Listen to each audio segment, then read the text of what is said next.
trying to get her to, Allan Stevo's trying to dial in, and I was not able to get it started at 6 o'clock. I'm sorry, Candace, but it is Okay. live now. It's live now. It's live now? Okay. Yes. Okay, public notice of the Municipal Services Committee meeting for the City of Blue Island to be held remotely Tuesday, November 10th, 2020 at 6 p.m. as permitted by Executive Order 2020-07, signed by Illinois Governor J.B. Pritzker on March 16th, 2020, in response to the COVID-19 pandemic. Okay, roll call. Got Jim Postroll, Alderman Fahrenwald, Alderman Mech, Mr. Alvarez, Randy Heuser, Ted Ruthenberg, Bob Jackson, myself, and Alderman Stevo. Okay, if someone would do me the favor, Carol Green did send in a public comment, which I do have a response to, but I can't read it because I couldn't print it out. So I don't have it here with me, but I did forward it to the members of the committee. Maybe Excuse me, Candace, I'm sorry. I'm here. It's Alderman Nancy Rita. I was on mute. Oh, okay, great. I'm sorry. Thank you. Okay, Bill, are you able to read the public comment from Carol? Yeah, I'll be glad to. You want to do that now? Yes, please. All right, I'm pulling it up here. Okay. So let's see, follow up. As previously reported, until real problems are addressed and resolved in the Municipal Services Committee, as clearly identified October 2012, City of Blue Island East Side Street Flooding Relief Concept and spelled out by Joe Warner, who is actually a certified water sewer services. The area currently known as Longwood Drive, 123rd Street, and the Fifth Ward will continue to flood. RDW has reportedly offered significant additional funds to assist with the flooding in that area, and Municipal Services needs to ensure that the funds are not misdirected and go directly to that very specific sewer project in a timely manner without dancing around or further delays. Fifth Ward residents have waited for action for decades. Consumers still need Municipal Services Committee Chair Candace Carr to continue work begun by the previous Municipal Services Committee to very specifically roll back the 20% water rate increase. In the past years, our fund has accumulated enough money so that the City of Blue Island did not have to take out a 2020 tax anticipation warrant, and the water fund currently contains more than $1.5 million. Blighted Island's majority poor working families understand the many barriers that include systematic disparities, higher Blue Island fees and taxes. Corrective action needs to be taken in the municipality without any further delay. The 6 with broken crushed sidewalks, along with multiple within the City of Blue Island. Municipal Services Chair Alderman Carr's proposed sidewalk share program is unacceptable. Property owners are paying taxes. They and the public deserve the same safe sidewalks and complete streets that are evident in the second and third wards. Chair Carr has repeatedly erroneously reported in her Municipal Services Committee meetings the Blue Island Police Department substation signage was removed from the Recreation Center interior door and the door needed to be painted. The Blue Island Police Department substation signage remains clearly visible after that. And on November 3, 2020, Election Day was observed by the public, Blue Island voters, and election observers. Emails that included a photograph of the offending door were sent to Municipal Services Chair Candace Carr with specific requests for follow-up. Chair Candace Carr has been unresponsive, and that simply is unacceptable. Municipal Services Committee meeting minutes are and have been completely missing. That is a Municipal Services Committee compliance issue, as well as reflective of actions that are, quote, not helping the people or the public, unquote, Blue Island elected officials are expected to serve. Okay, I would like to respond. As far as the police department lettering on the rec center door. That issue was brought up approximately a year ago. It was asked that the Blue Island Police Department logo be removed from the rec center and the words Blue Island Police Department be removed from the interior door. Both of these things were done. Mr. Jackson took down the police department logo, and I helped Mr. Jackson remove the lettering that said Blue Island Police Department. There was the words substation left on the door and the words, I believe it said, welcome to California Gardens. Those have subsequently been removed. I believe that Jim Polstro removed them. The other issue I have with her letter is that she says I have not been submitting minutes to our meetings. And I think that you would all agree that I do submit minutes for our meetings, and I do read them at the city council meetings. So I think she is in error there. That's the only public comment that I have. So I'd like to move on to Public Works, the monthly report. Mr. Polstro. Thank you, Alderman. So in last month, we went through 49.5 tons of asphalt and 1 ton of cold patch, but it was 49.5 of the hot material. 13 streetlights were repaired. And 6 ComEd requests were made also. 68 20-yard dumpsters of bulk waste. So what else we got? We did the first and second Tuesday of the regular the testing for the water, and then reading the water meters, and then 5 meters were replaced. And that's all we got for right now. Any questions? Okay. Yeah. This is Alderman Mech. A question for Jim.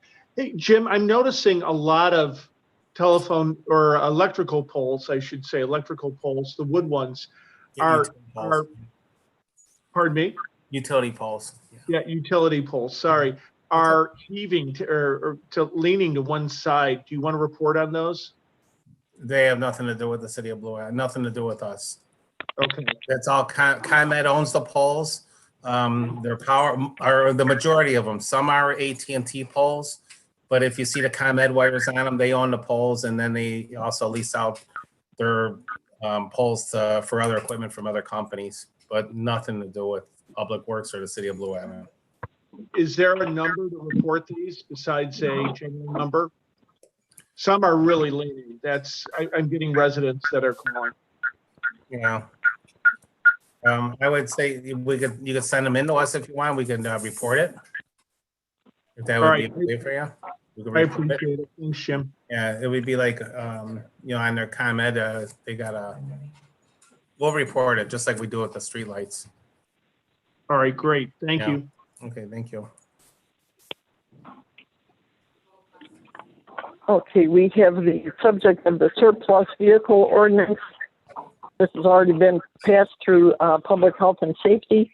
It's a request by Bernie Arceb and Jim Polstro to, I sent you the information. It says the Blue Island Police Department and Public Works Department have several vehicles listed in Appendix A that are no longer necessary or useful to or for the best interest of the city of Blue Island to retain ownership of. For the city of Blue Island to authorize the appropriate city official to dispose of the listed vehicles by sale, salvage, or disposition as junk without the requirement of advertisement for bids for such amounts or in such manner as they may be deemed reasonable. Need a motion to approve the sale, salvage, or disposal of junk or surplus vehicles. I'll move. Alderman Carr, it's Alderman Rita. I just have a quick question. Yes, ma'am. I know this is pretty routine and we've done these before, but I just wanted to be sure. There is no expense to the city of Blue Island, and in reality, we may be getting money from selling it, right? That's true. Okay, I'll make the motion. Okay, well, you'd have to second. Okay, I'll second it, Alderman Rita. Okay. Thank you. Alderman Stevo, Yes, Stevo. yes, who exactly will be handling the sale? What individual? I don't know. It just says to authorize the appropriate city official. And do you know if he will contact several companies? How many companies will he contact? I'm sorry? How many companies that buy salvage vehicles will he contact? I cannot answer that question. You would be best to call the mayor's office on that. I don't know who's handling the sale or the salvage on these vehicles. Well, I would like to see several companies Mayor, to bid on them. Randy, are you there? Yeah, I am. So the last time we did this, I think Jim Postra went around to 3 or 4. I went to many, but I think I went to everything that was in our area that recycles vehicles, many. And I think we only got 3 or 4 bids or something like Right, that. but to Alderman Stevo's point, yes, it was delivered to like 5 or 6 and only 2 or 3 bids, and it was competitive. It was a good Yeah, it was a good sealed process. bid. Sealed bid, and it Okay, came to the clerk's office. That's what I wanted to hear. To hear. Yeah, Thank you. Alderman Stevo. Yeah, we want to get all that we can, absolutely. So it was we got a pretty good competitive bid for the price for the vehicles that they came and got last time. Thank you. Okay, I'd like to do a roll call. Alderman Fahrenwald. Here. Oh, aye. Aye. Alderman Mech. Aye. Alderman Stevo. Aye. Okay, thank you. Alderman Rita. Aye. Okay, and I vote aye. So all in favor, motion carries. The next thing on the agenda is the handicap parking for 2545 West 123rd Street. I need a motion to approve that. Alderman Mech. Okay, thank you, sir. I need a second. Alderman Fahrenwald. Thank you, sir. Do a roll call. Alderman Mech. Aye. Alderman Fahrenwald. Aye. Alderman Stevo. Aye.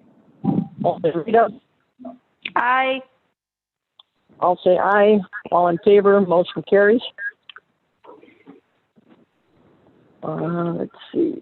I did put on the agenda an update from Kimberly Byrne on the parking lots as requested by Alderman Fahrenwald and Alderman Stevo.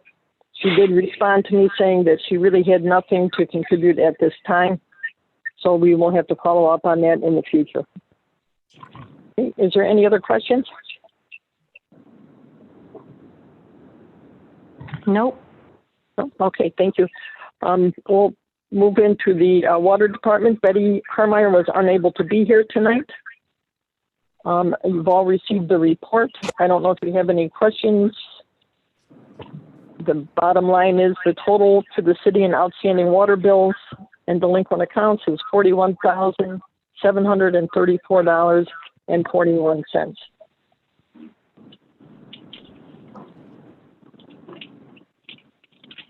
Okay. The John D. Rita Recreation Center, Mr. Jackson.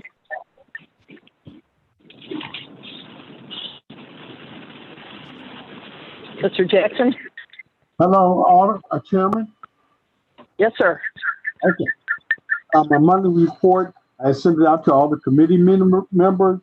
Last month, we were able to have the Girl Scouts were able to do their annual ceremony, which was postponed, which should have been done this past April, where they gave our certificates to the Girl Scouts troop from the Girl Scouts of America for their donations and fundraising drive with the cookies.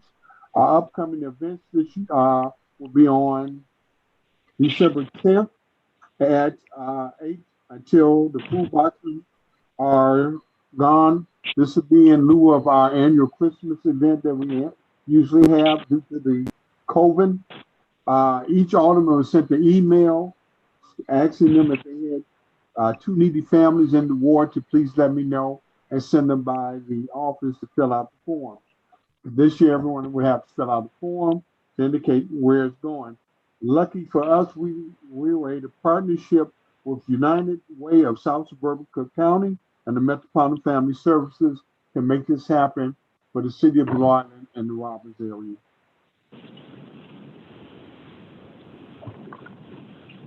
Okay, is that all you have, sir? Beg pardon, ma'am? Does anyone have any questions for Mr. Jackson?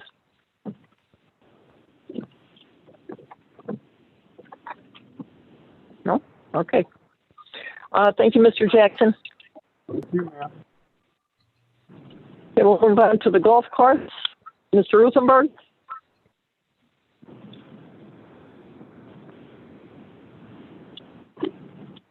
He was there a minute ago.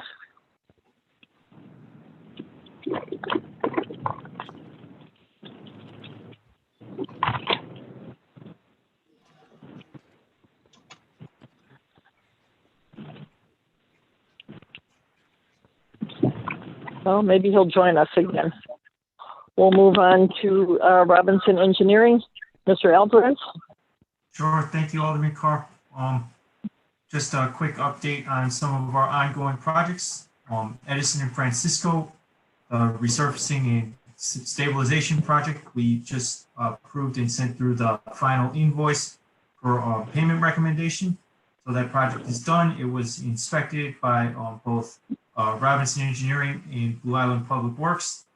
The contractor completed the punch list inspection, and in the end, we think we got a really good job out of it. So update on that. That project is complete, under budget and on time. Good news on 11955 Vincennes demolition. I think we discussed this at the meeting before, but it's up for a vote at City Council tonight, and that's the demolition at 11955 Vincennes Road, which CDBG Cook County has contributed extra grant funds to demolish that building. An update on our LED street lighting program. We discussed that with Finance on Monday yesterday, and they had some recommendations as far as parking lot versus TIF funding. So we'll be bringing that back to them at their next meeting, and hopefully to City Council for approval at the end of the month. We're making progress on the hydraulic model for the 5th Ward that the MWRD sewer district gave us. So we've had to do some work to convert that model so it will actually run on our software, so we can test the that bypass pipe configuration, see its effectiveness. So we're making progress on that, and I'm hoping soon to bring that forward to you all to discuss, whether or not it was effective, and if so, how effective. Keep in mind with flood modeling that conversation is going to be about what level of protection, what level of additional protection a project would bring, if in fact it does. So it's not like, typically with flood control projects, it's not like you could ever say this fixes the problem or doesn't fix the problem. It's that this provides an additional protection based on this level of storm in this area. So just want to prepare you all for that, but let you know that we're making progress on it. The ITEP, that's Illinois Transportation Enhancement Program, which was the pedestrian improvements along Western Avenue, Vincennes Road, and 127th Street, and also Vermont. That application was submitted successfully, so now we're waiting to hear back. Hopefully we get funded for that. Same thing with the FEMA BRIC grant, the Building Resilient Infrastructure grant application. And last but not least, we got word from Cook County CDBG that although they were slightly delayed by the COVID situation, they're hoping to notify all the organizations that submitted for CDBG funding last year, which we did for 119th place. We should know before Thanksgiving whether or not that was successful. So that's my update. If anybody has any questions. This is Alderman Rita. I have a couple questions. Of course, Alderman Rita. So my first question is, are these all old projects, and were these projects, did they get run past? Because as you remember in the beginning, we were worried about our funds with COVID, and we were going to, before any projects started, vote on them first, run them past Jim, and then vote on them in municipal services. Were all of these projects, did that follow the procedure? Yes, Alderman Rita. In fact, all of these projects are pre-COVID. They were all reviewed at those multiple Municipal Services Committee meetings. The only exception to that, but which was reviewed by it was reviewed by Municipal Services and Finance, but it was post COVID, are these two grant applications for the Illinois Transportation Enhancement Program and the FEMA Building Resilient Infrastructure and Communities grants. Okay, great, thank you. And then also, I had seen on YouTube, there was a public hearing about the Irving Street project turning it into one way. And I was never notified, and I don't know if Alderman Stevo was notified about that, but how many people attended that public hearing?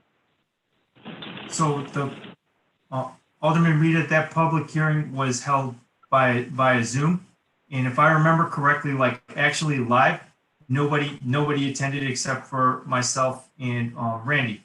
It was me and you, right, Randy? I believe that's right. Yep. Really? So now what? You mean like what would be the next step in the project?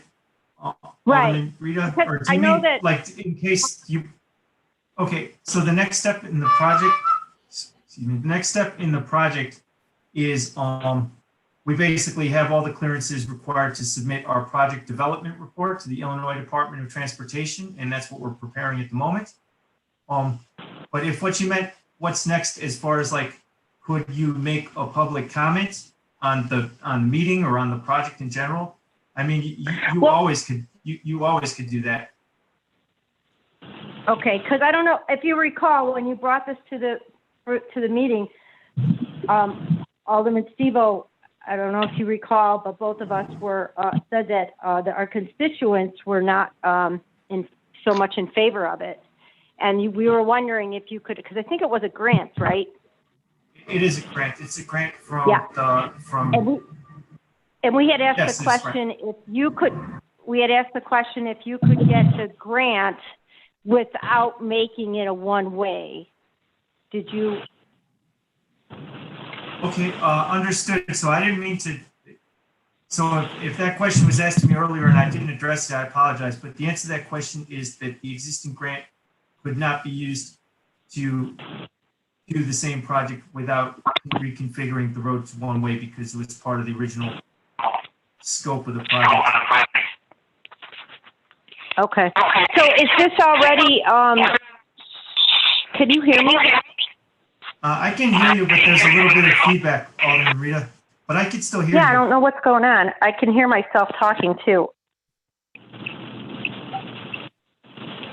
It seems to have gone away, Alderman Rita, and I heard everything you said. Okay. So,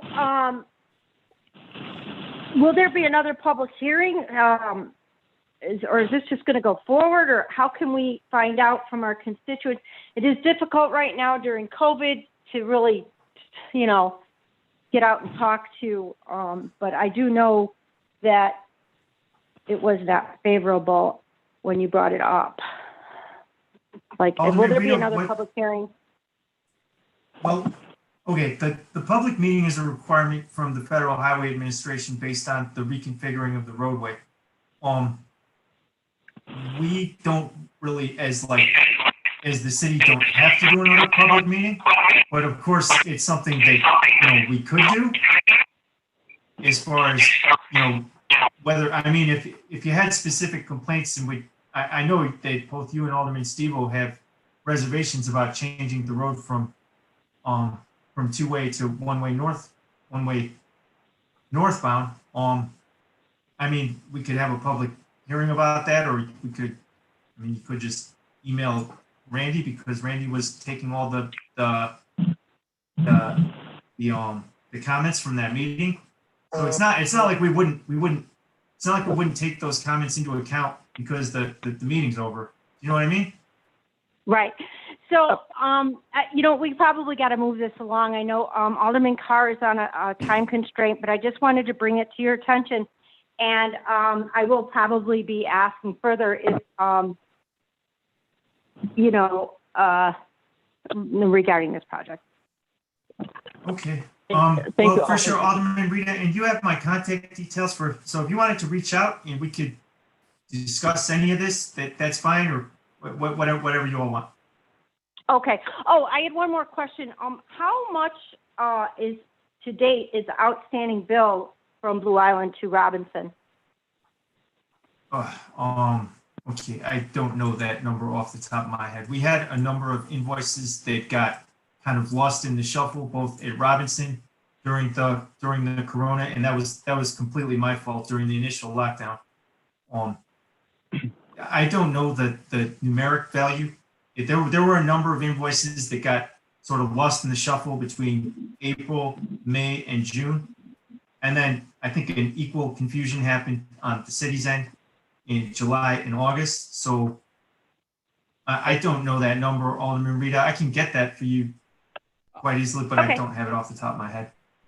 All right, I thank you. actually, Eric, I do have it in front of me. I think this is the right number. I asked for the summary myself. It's a Thank total you. $154,861.09. And I was Can going to you say raise. that? Yeah, sure. It's $154,861.09. Yeah, I was the issue, Eric. I do understand, of course, it's been difficult to manage things all over the place, but I have to say that's a heck of a number to throw on us right now. I know the work's all legitimate. I know it was all done, but that's not helpful. Say it's a lot of money. Or not we owe. Right, I understand, and I guess hopefully to help ease your concerns, and the vast majority of those projects are the vast majority of that money owed was for projects in the TIF districts that will be funded out of the TIF district. So it's not like that number is going to hit the general fund. They're like older projects that were being funded through the TIF. Okay. All right, that's good to know. Okay, Mr. I have Alvarez. one more. This is Alderman Rita. That is the exact reason why I was saying that we needed to put the brakes on spending, just because I knew that this was going to happen. So I agree with you, Alderman Fahrenwald. That is exactly why I was being so pushy and I was kind of being argumentative. Was that back in March with the committee, and I didn't mean to come off that way, but I was. I just had a feeling I knew this was going to happen. So anyways, that's all. I know you got to move on. Chairwoman, this is Alderman Stevo. May I be heard? Yes, go ahead, Alderman. Thank you very much. Mr. Alvarez, why weren't the aldermen notified of this public hearing regarding changing Irving Avenue to one way? Why weren't we notified? Alderman Stevo, as far as the alderman being notified or not notified, I don't know. We did advertise the project twice in the Southtown. That's like the standard procedure for these public hearings for the Federal Highway Administration. As far as like an internal communication, I mean, that was a few months ago. I don't remember how that worked. And where are the minutes for this meeting? Where are they at, the minutes? So I still have to actually do the minutes do the official minutes for the for the public meeting, but again, it just went through the per the video because there was no attendees. Well, I think the aldermen feel very slighted that we were not notified of this meeting. I'm calling right now for another public hearing.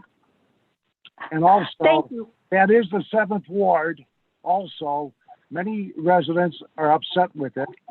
And we have one of the oldest business there, George Roll and Company, who are adamantly against it. We've got to keep our business happy here. We have not many of them.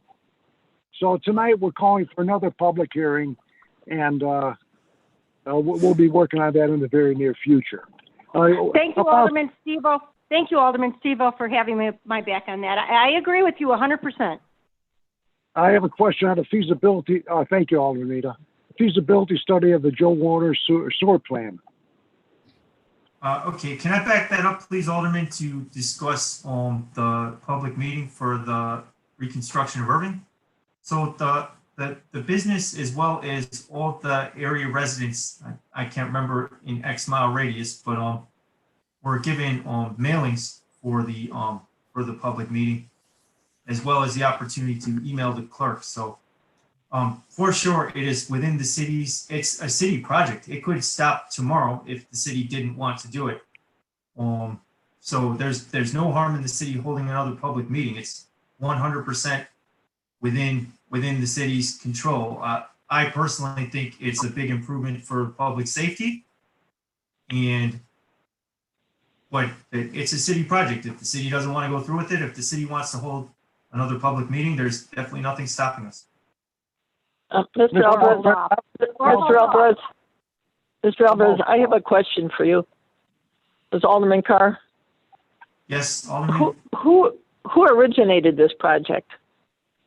This project originated, I think, first in the Blue Island Active Transportation Plan, which was that was slightly before my time. I would imagine that Jason Berry would have had a hand in it because it was a plan put together by City of Blue Island and the Chicago Metropolitan Agency for Planning, and that was the origination of the project. Alderman Fahrenwald, I'd like to just make a comment on it. Alderman Stevo and Alderman Rita, I do understand your concerns about your not being advised of the meeting, and that's a legitimate concern. And I also do understand that there are citizens who may not like this idea, but I do want to say, kind of from perspective, this really is an important public safety issue. When cars come out of that intersection or trucks or whatever, heading southbound, they're really entering into an unprotected railroad grade crossing situation because the configuration there is just awful. And it really is a very bad situation waiting to happen. I know I was long ago when the plan was being developed, I was on plan commission at the time, and we were looking at this issue and recognized it then as a significant problem that needed to be addressed. There isn't a perfect solution, frankly, and certainly it makes it less convenient. I will not dispute that at all. But there is, and I would just urge you, please, to look at the public safety applications of this. They're pretty important, and some lives could be saved down the road. So I do want to just say that as something for you to keep in your minds as you're thinking about this. Right, but I mean, I grew up here, and I know I use it. Well, before my knee surgery, I used it daily. So I am well aware of it. And what about a gate on the south gate? Yeah, maybe, I don't know. I don't know, maybe there's something else we can come up with, but, and I don't mean any disrespect to you, Alderman Fahrenwald either. I don't mean any to you either. I just want to make that point. There is a legitimate concern there, and maybe there's another way to deal with it, but it really somehow needs to be dealt with. Right. Well, maybe we could just take another look at this before we go any further. Understood. And just one more kind of complication which led to that configuration is also that the sidewalk ends, and that road's very narrow.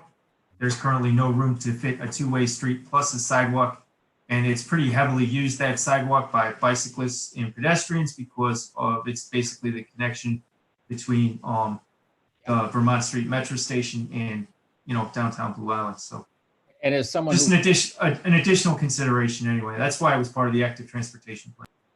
we walk our Mr. dog Al- often. Mr. and- Al, I'm sorry, if I could just complete to say, it is, from a pedestrian standpoint, I walk through there a lot with my dog. And it is you're a moving target in there. There's not a good place for a pedestrian to be. So it's just, there's an issue there. I think it needs to be dealt with. But go ahead, sorry. Mr. Alvarez, this is Alderman Stevo. That is my ward. And looking at it, I think there could be better engineering done on your side and the Metro side. And perhaps they ought to look at moving the main lines further east to make more room for ingress and egress, for sidewalks, and also for the bicycle riders. I think it's very doable. Costs money for Metro, but it's very doable. And I think it has to be researched further and see what you can come up with. Understood. I understand the idea. And again, if we want to have another public meeting on it, my advice to you is the feasibility of realigning the railroad in an urban area like that is highly unlikely. But for sure, all options being on the table, we willing and able to look at anything. Well, speaking about safety, that would be the safest route to take. Talking about safety, then it would be safer. And the residents of Blue Island, they deserve safe rail transportation. Alderman Stevo, if I could just say, I completely agree with you, actually. That whole Metro situation down there at that station, I'm in railroading and I do a lot of rail safety work, and the whole place needs to be completely reconfigured. But it's probably $100 million project, and I'm not kidding. So Maybe the railroad, I'm sorry. yeah, and I it's not, we're not going to solve it tonight, but I agree there's a bigger issue down there. But I'm frustrated too by that. But I do think that what they're looking at on Irving is probably something reasonable can be done there to at least solve that problem. There's many, many other problems there that need to be addressed. So I certainly agree with you about that. Maybe the railroad can pick up the tab instead of Blue Island. Nope. They're not going to do it. But just FYI, so for this RTA grant, that's the Regional Transit Administration, that this project is entirely grant funded once it's out of phase one. So between the federal government and the RTA, they would be entirely paying for this reconstruction. But we are paying Robinson Engineering for their part on this as well, right? Alderman Rita, that's only for the phase one. And when we submit our final project development report, the phase one would be over. For the actual detail engineering and construction engineering and actual construction cost, it's 100% grant funded. Do you know approximately how much we would owe Robinson Engineering for that, for the phase one and for the other that you said? I believe the phase one was 46,000. Without looking it up, but on that order of magnitude, and then the overall project was about 350. 350,000. Yes, 350,000. Yes. So can we put the brakes on this and take a look at this at a later date? I guess so. Again, our next step is the city engineers is to submit a project development report. If the city doesn't want us to do that, then we wouldn't do it. Again, it's a city project. Right, but you're just starting the phase one, so we're not even into the phase one part of it, correct? No, the project development report's the final part of phase one. Oh, so we would owe 46,000 for that part? No, it's 90% done. No, so the remaining cost is minimal.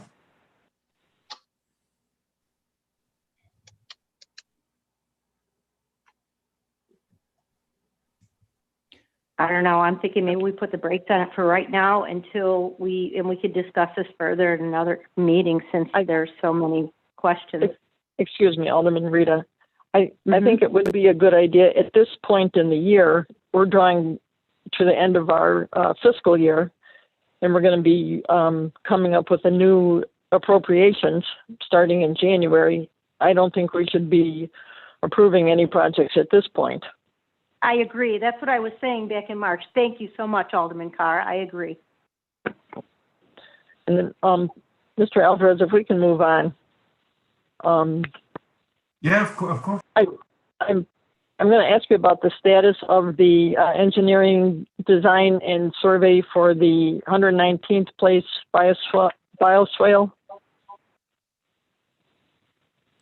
Sure. Okay, 119th place bioswale in Green Alley. So the engineering survey is complete. The drilling is complete. We've drafted the topo. So the topographic survey is complete, and we have processed that. So that is in design phase officially. We have all the information we need both underground and above ground.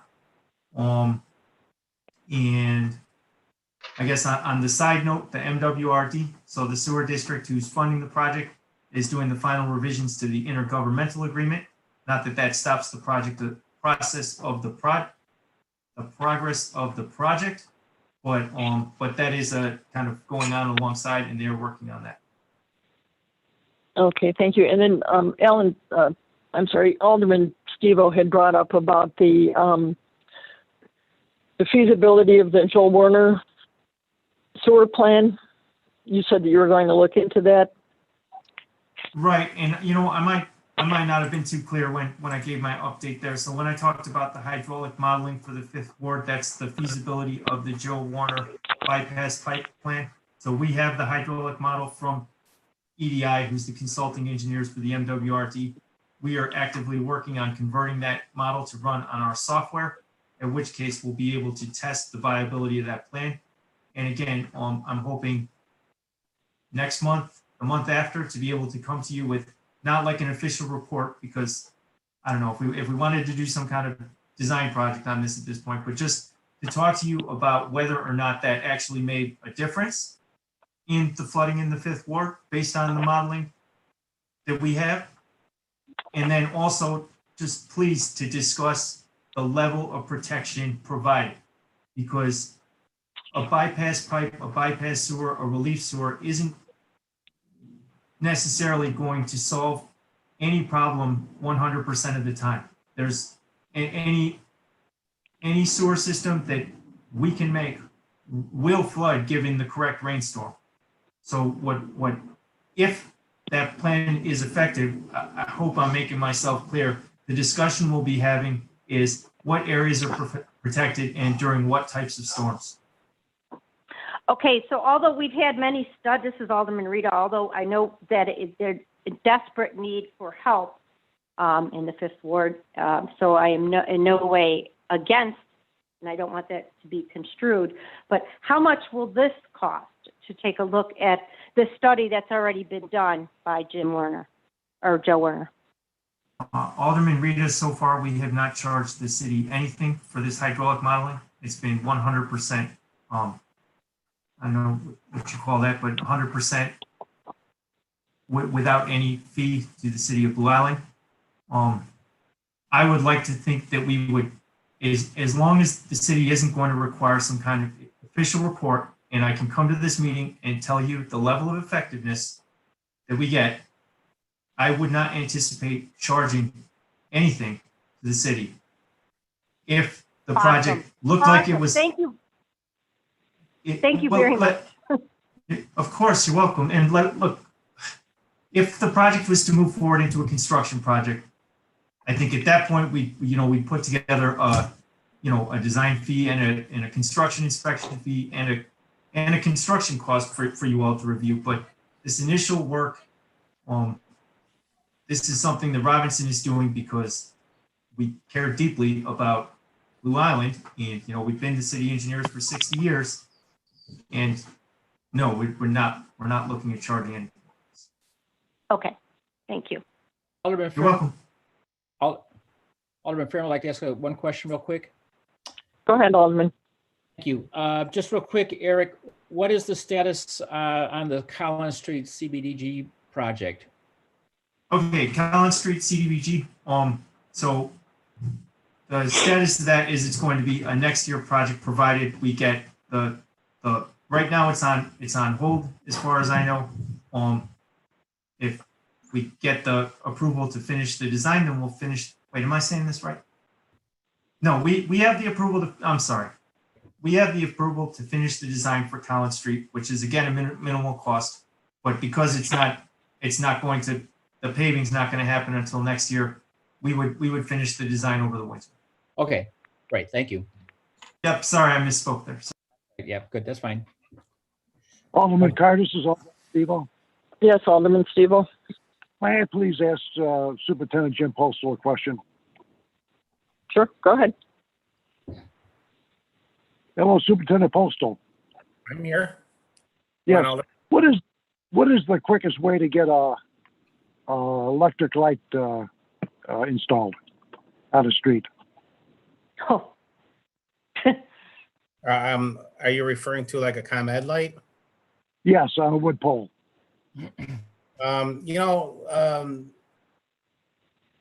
We've had several requests for this since we went with LED lights, and not we, but ComEd has changed over to LED lights. And it's like people are asking for more lights, but I believe what it is needs an adjustment. They think that it's not as bright, but they're so used to the orange color, and there's a change. And I think it just takes a little time for everybody to adjust to that change.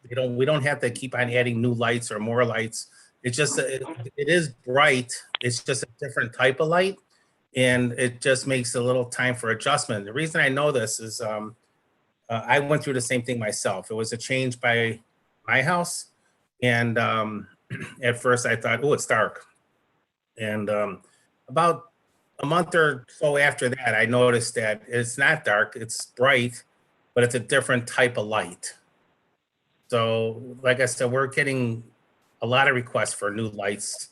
And Thank you. But this location I'm referring to, quite a gap between the lights, quite a gap, and it is a darker area. Not because LED, but it should have been installed years ago. I'm hearing it a lot. Yeah, they should have been installed there years ago. How's your budget? How's your budget for the rest of the year? Are you within your budget? We're holding really well, I believe. We just had a preliminary meeting for next year this morning, and Director Topeka was saying that we are doing really well with our budget. I would like you to drive by this location when you have time. It's in the 7th Ward. And I already was inquiring for a one through ComEd. Now, we don't own those lights on the poles. It's a ComEd pole on the wooden poles. That's correct. Yeah, so I'm already waiting back for some information from, for another location. I'm waiting back, and it's been a while, but it's under new business for ComEd. All right, I'll call you tomorrow and give you the address where this should be installed. Very much. Thank you, Alderman Carr. Okay. Are there any other alderman concerns? Alderman Carr, I would like to let you know that Teddy Ruthenberg said that he got kicked out because the power outage. So. Okay. Well, let me just. I did talk to him earlier today. He does have 2 quotes now for netting at the golf course. I was going to let him talk about that a little bit. One of the vendors told him it would be difficult to put up netting to prevent the homes because of the distance where the golf course ends to where the people's homes begin. There's a set of railroad tracks in between there. And really to protect people's homes, we would either have to put the netting on the railroad property, or we would have to get permission from the homeowners to put the netting along the back of their own property. Both of these options create their own problems. I don't think that the city would want to be on private property putting up netting. I don't see that the railroad would agree to having netting put up. So that's something that we're going to have to discuss, I guess, at the next meeting. He did send everyone a map, I believe, of the places where the netting is supposed to go up. There's 3 houses on Elm Drive, and there is the stretch of roadway on 123rd Street. He had those marked off. So that's what I had heard from Ted. If there's nothing else, then I need a motion for adjournment. I'll make the motion, Alderman Rita. Thank you, Alderman. Second. Thank you, sir. Should we take a roll call? Alderman Fahrenwald? Aye. Alderman Mech? Aye. Alderman Stevo? Aye. Alderman Rita? Aye. And I'll say aye. That's all in favor. Goodbye, everyone. I'll see you in about 10 minutes. All right.